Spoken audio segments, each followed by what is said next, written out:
Muchísimas gracias, Carol, por la presentación. Muchas gracias a Ewa, a Lucía, a Esteban, a Juanse, que me embarcó en esta propuesta. Y estoy muy feliz de estar aquí. Ha sido un día hasta el momento muy intenso. Estoy disfrutando muchísimo. Veo que hay una cantidad enorme de propuestas, de acciones que se están llevando a cabo, y la verdad que me parece fantástico el poder estar aquí para también darle quizá, bueno, un giro quizá como mucho más social, más sociológico, más político a toda la cuestión de la...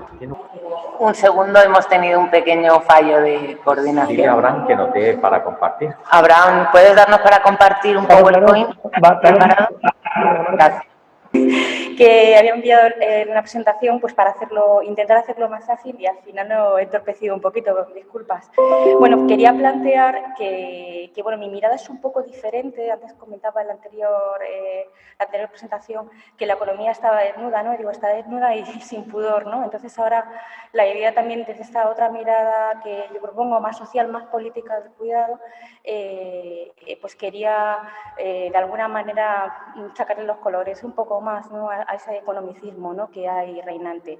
Y para ello yo hago un planteamiento a la hora de analizar los cuidados que parte de pensar las vulnerabilidades. Pensar la vulnerabilidad humana constitutiva, antropológica, pensar la idea de que todos y todas somos vulnerables y que desde ahí podemos empezar a andar el camino de otra manera. Y yo creo que la pandemia del COVID ha tenido bueno, como una de las consecuencias que ha tenido ha sido el hacernos ver precisamente esa vulnerabilidad tan claramente, que quizá antes pensábamos que los vulnerables siempre eran otros, y ahora yo creo que progresivamente nos vamos... Perdona, si puedes acercarte más al micrófono, es que se oye muy bajo. Sí, claro, me acerco un poquito Puede, más. Sí. gracias. No, me acerco. Así. Ahí mejor, ¿sí? Bueno, entonces mi idea era hablar muy rápidamente de esa perspectiva de ciudades y comunidades cuidadoras, porque creo que la idea era hablar de territorio, y yo hablo del territorio de lo micro, que muchas veces pasa por la vida cotidiana. Entonces, esa era la idea de punto de partida, vulnerabilidades compartidas, y... gracias, sí. Y la idea es partir de esta primera imagen que tengo aquí, que retoma una frase de Hobbes, que lo cita Sheila Benjavid, pero también lo hace Celia Morós cuando habla de los hongos hobbesianos, las setas peligrosas. Esa idea que se ha tenido siempre de que los hombres surgen de la tierra como si fueran hongos, maduros, sanos, sin ningún tipo de enfermedad, no han sido pequeños, nadie ha tenido que cuidar de ellos, y no tienen ningún tipo de compromiso mutuo, ¿no? Entonces, la idea que planteo en la propuesta de hoy, para dar otra mirada diferente a los cuidados de la que se ha planteado aquí esta mañana, que también ha sido súper rica, súper interesante, es empezar a mirarlo desde esta idea que plantea Joan Tronto, que es una socióloga americana, que a mí me encanta, que dice que a lo largo de nuestras vidas todas las personas atravesamos por grados variables de dependencia e independencia, de autonomía y vulnerabilidad, y que un orden político que suponga únicamente la independencia y la autonomía pues hace que al final se pierda la experiencia, buena parte de la experiencia humana, y esto lo tiene que ocultar de alguna manera. ¿Cómo? Por ejemplo, durante más de 2 siglos, separando de una forma muy rígida la esfera pública y la esfera privada. Esa imagen de la película Benito Zambrano Sola es para mí muy elocuente de pensar cómo se puede hacer las cosas de otra manera. Entonces, lo que quiero plantear aquí es muy rápidamente que efectivamente hay situaciones de dependencia en todas las etapas de la vida, pues por la edad, como comentaba antes, la infancia, la ancianidad, por el estado de salud, un accidente, una enfermedad coyuntural, crónica, incluso una crisis vital por diferentes motivos, la diversidad funcional, que a veces también hace que necesitemos ayuda en la vida cotidiana, pero también hay personas adultas que son incapaces de cuidar de sí mismas, ¿no? Y son, de alguna manera, situaciones de dependencia que se están dando en la vida cotidiana. Pero no son cosas extrañas, raras, que les pasan a otros y que son accidentales, sino que son rasgos inherentes de la condición humana. Y yo creo que nos hemos olvidado de todo esto, aunque la COVID-19 nos lo ha mostrado con rotundidad, de forma descarnada, y también nos está mostrando otra parte, que es verdad que la vulnerabilidad es constitutiva, todos y todas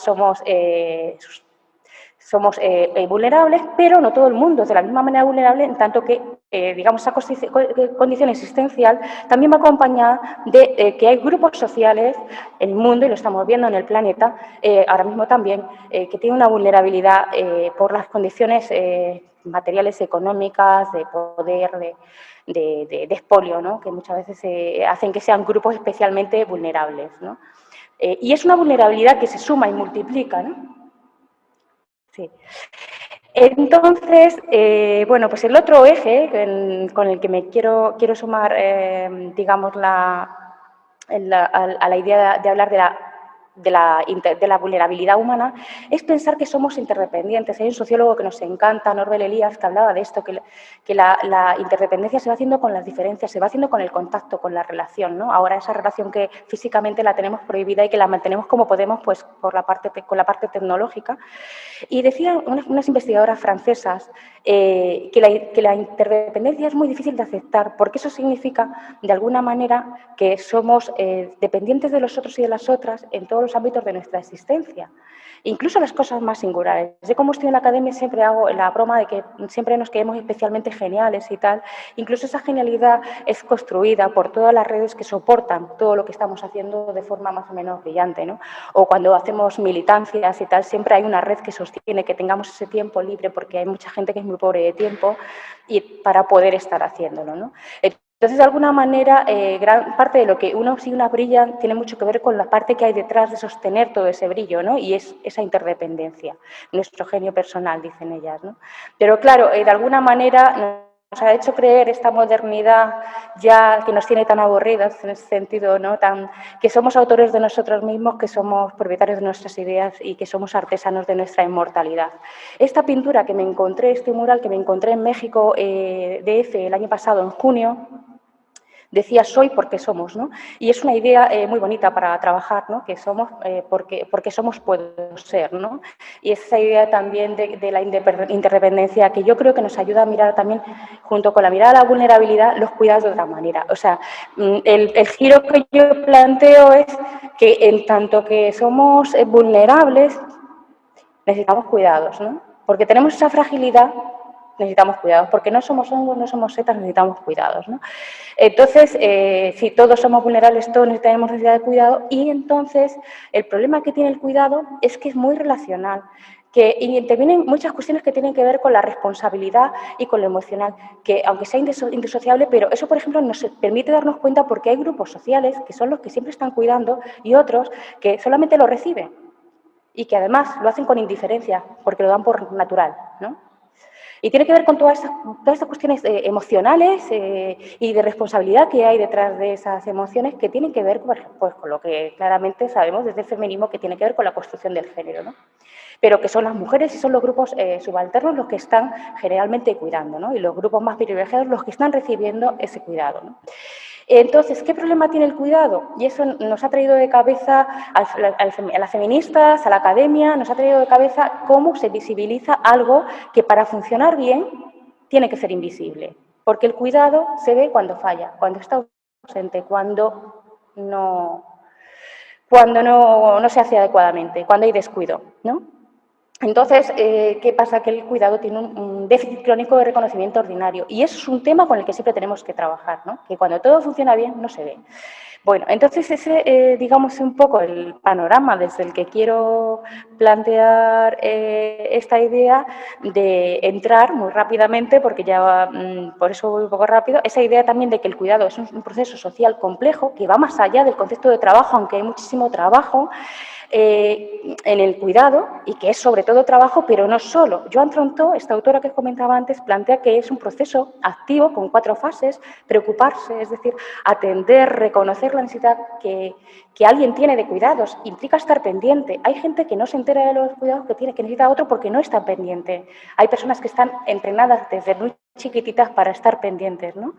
De las necesidades de los otros. Luego, encargarse, es decir, cómo vamos a dar cómo vamos a encontrar los medios para dar respuesta, ¿no? Eso es responsabilizarse, y a veces ni siquiera se hace físicamente, se hace a distancia. Por ejemplo, un montón de cuidadoras que han venido a América Latina a cuidar aquí de nuestros mayores y que están cuidando a distancia de sus hijos, ¿no? pues por Skype, como nos estamos ahora comunicando, ¿no? Y luego hay una parte que es procurar, que es el trabajo efectivo y material del cuidado, que requiere saberes y competencias que muchas veces se da por supuesto y que hace que se explote a muchísima gente, que lo pasa fatal porque se supone que tiene que saberlo por naturaleza, pero hace falta unas capacitaciones muy especiales, por ejemplo, para poner harina o para controlar el azúcar. Y luego hay una parte que normalmente nunca se tiene en cuenta, que es la cuestión de responder. Es decir, quien recibe el cuidado, ¿cómo ha vivido ese cuidado? ¿Cómo le ha gustado o no le ha gustado? ¿Es el cuidado que quiere? Porque normalmente por el hecho de recibir cuidado se le enajena de la agencia de decir yo puedo y quiero decidir cómo ser cuidado. Quitando el movimiento por la vida independiente, el resto de la gente se supone que ya debe estar contento. El movimiento por la vida independiente ahí sí ha tomado una respuesta muy fuerte, militante, de decir yo quiero decir cómo quiero ser cuidado. Y además también es verdad que a veces se piensa que es unidireccional, que alguien da cuidado y alguien lo recibe, pero es que no es así. Hay gente muy mayor o con problemas de salud que está cuidando de otros, es una cosa como muy circular. Bueno, ¿por qué cuento esto? Porque eso hace que sea muy difícil, pero a la vez muy apasionante, ver cómo desde la ciudad se puede generar un modelo de cuidado de la ciudad y de la comunidad, pero teniendo en cuenta todos estos elementos que cuidar no solamente es una cosa material, que es mucho más, que requiere responsabilidad, que requiere también vínculos, ¿no? Entonces, si partimos de esa idea de que el cuidado es una necesidad universal, porque somos vulnerables, y a la vez que es situada y encarnada, porque mis necesidades no son las mismas que las de Caro, ni las de Juanse o las de Esteban, entonces tenemos que pensar en modelos que den respuesta también a esas necesidades. Las políticas sabemos que son muy fijas, pero las necesidades también cambian de un día para otro, ¿no? Hoy, por ejemplo, paso sin siesta, pero mañana no me la quita nadie, ¿no? Entonces, me quedo la hora, ¿no? Pero, pues entonces, claro, las necesidades están cambiando, a veces de forma abrupta, ¿no? Me rompo una pierna, pues mis necesidades han cambiado, ¿no? O estoy con COVID y estoy en medio del hospital, mis necesidades han cambiado y todo mi entorno se lo refleja. Entonces, ¿cómo trabajamos el espacio para lograr ciudades y comunidades que cuidan, donde se pueda cuidar bien? Y donde la gente también pueda decidir cómo quiere ser cuidada y cómo participa en el cuidado, porque se supone que siempre son los mismos grupos sociales los que están cuidando. Entonces, ¿cómo hacemos también para implicar, por ejemplo, las masculinidades cuidadoras, los grupos sociales más privilegiados que se hagan responsables, etcétera?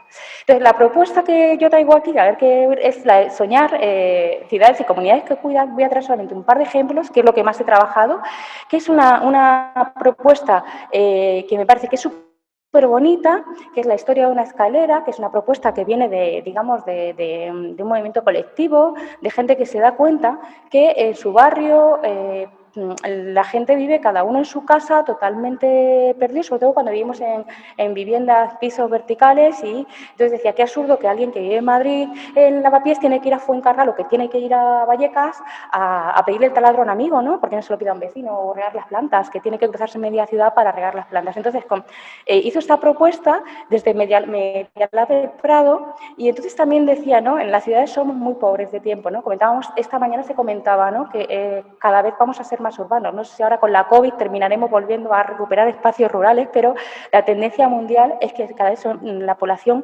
vive en ciudades y en ciudades muy grandes. Y vivimos con un estilo de vida muy agitado, tenemos poco tiempo para compartir momentos con los vecinos, con las vecinas, para entablar una conversación con ellos y tal. Entonces, la escalera es un proyecto que tiene como objetivo crear redes de apoyo mutuo entre vecinos y vecinas, fomentar la solidaridad y crear comunidades más unidas. Hemos visto que ha sido fundamental para sostener a mucha gente durante el confinamiento este tipo de organizaciones que se han hecho de forma espontánea para socorrer y para apoyar a la gente en los pueblos, en los vecindarios, sin conocer a nadie de nada. Vivo en el cuarto, si necesitas algo, por favor, llámame, ¿no?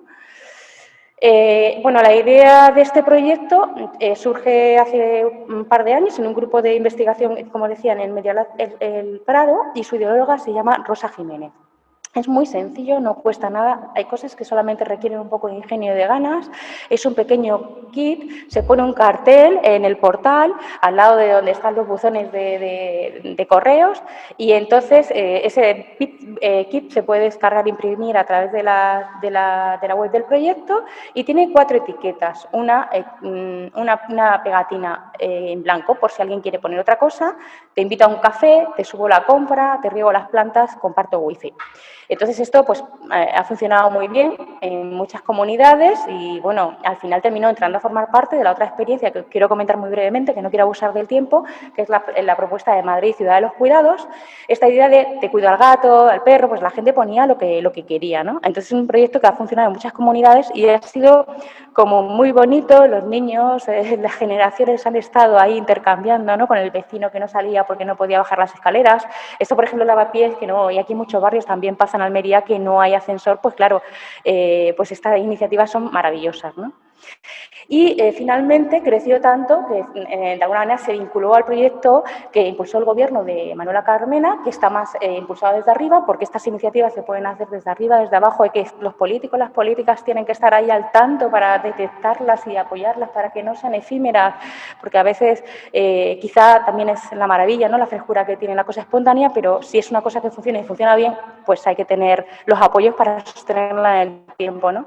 Entonces, este proyecto impulsado por el gobierno de Manuela Carmena se llamaba Madrid Ciudad de los Cuidados y tenía cosas que ya tenían en los proyectos de antes que trabajaban a nivel comunitario, promocionar la salud, los servicios sociales de cuidado, trabajar un poco en los barrios, pero incorpora algunos elementos que son muy, muy interesantes, como los diagnósticos sociales, peatonalizar la ciudad todo lo que se pueda, apoyar el desplazamiento en bicicleta, proyectos sostenibles de economía social, eventos culturales accesibles para todos y todas, bancos de alimentos, grupos de consumo y énfasis en el cuidado colectivo. Y lo más interesante que tiene es que se planteó desde esa mirada de que todos y todas, ¿no?, podemos entrar a formar parte de este proyecto, ¿no? No es como, por ejemplo, cuando todo el sistema que había anterior, que se prestaba de servicios sociales para los grupos vulnerables, con su estigma correspondiente, sino para todo el mundo, ¿no? Y la idea era ir trabajando pues, todo lo que es la idea de lo común y de trabajar en los barrios, desde los centros de salud,